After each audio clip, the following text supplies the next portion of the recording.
大家好，我是冷眼，这是客观真实去反映整个市场行情的频道。如果你喜欢我的频道，那么欢迎订阅我的频道。有的选比如低级韭菜，用顶级思维，这种墨菲定律，你越害怕的事情越容易发生。好，先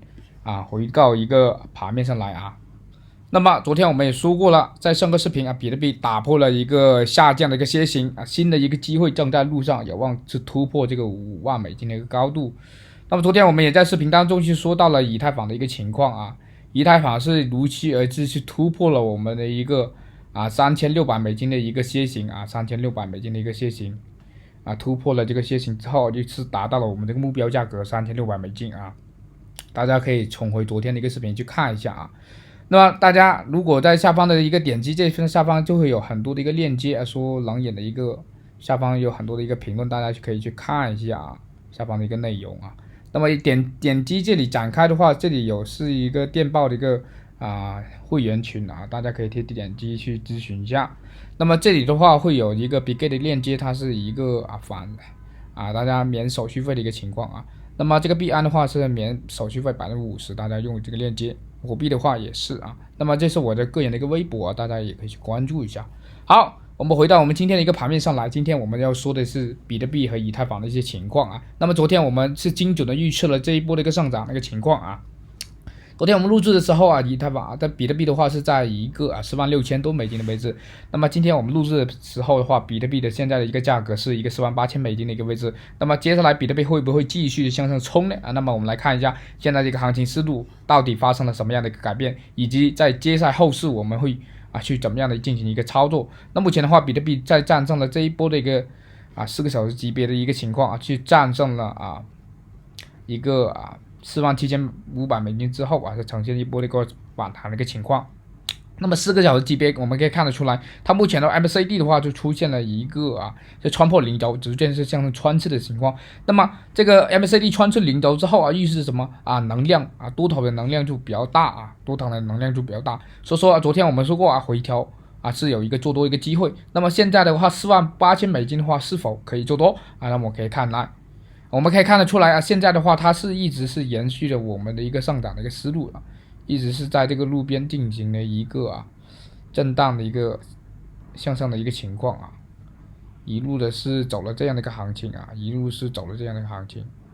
那目前的话它是非常的松走了。那么上方的一个4个小时级别的一个主力是上方是在一个5万美金的一个情况那么在这样的位置，如果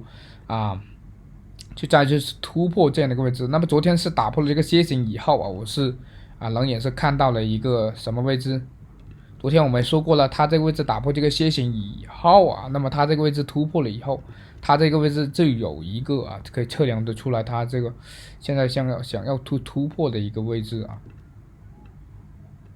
那么它在这个位置刚好是测量了出来，那么现在的话它是有机会能够到达5万美金的一个高度。那么接下来的目标可能比特币的一个价格可能就是5万美金的一个压力，上方是存在一定的压力是在这个5万美金。那么你到上面你可以先止盈一下，去减仓一下去观望一下这里的压力是否被打压下来。如果打压下来就减仓很 OK 那么我们再来看以太坊的一个情况我们先看如果支撑位置在哪里支撑位置是在一个46000多美金的一个位置，也就是1000多美金的一个支撑点，也就是在一个46000多美金的位置，那么下方是重要的一个支撑。那么我们再来看一下以太坊的一个情况。以太坊的话昨天的话是到达了我们的目标价格，对不对？它突破楔形以后它是很自然的去达到了我们的一个楔形，但是比特币并没有去达到那么它现在突破了一个楔形以后，那么现在的一个参考数据就不中用了，那么我们要看到另一组数据去看一下。那么现在我们把它删掉。那么现在的话它突破了这样的一个位置，突破以后那么上方的一个阻力到底在哪里那么上方的阻力我们可以看得出来，目前的话它之前的这个阻力我们可以看得出来是4个小时级别的话，它是上方是有一定的一个阻力。那么它突破了这个样的一个位置之后昨天它是突破这样的位置之后突破了这个楔形以后，那么产生了一大波的一个上涨。那么上方的一个阻力其实是在一个3700美金的一个水平，它是也存在一个比较大的一个压力。那么上到上方的位置的话，可能如果突破这个位置，我会考虑会继续去做多这个做多的这个行情为什么我突破这个位置我会考虑继续做多？因为的话在这个位置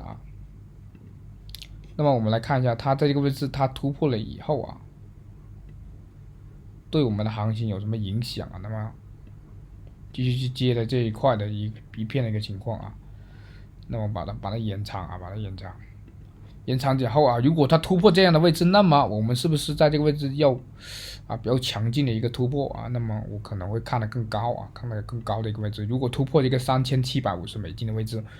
我可能会看到一个4200一个水平啊，继续去重回这个更高的一个位置。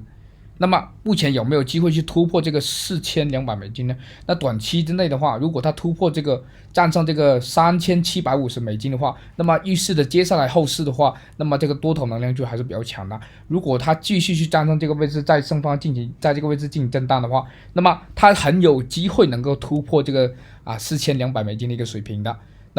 那么以太坊的话是后市还是比较强劲的，但是我们也要注意它下方的一个支撑，仍是在一个$3400这个位置的。因为的话，现在的话4个小时级别的话，它已经突破这个零轴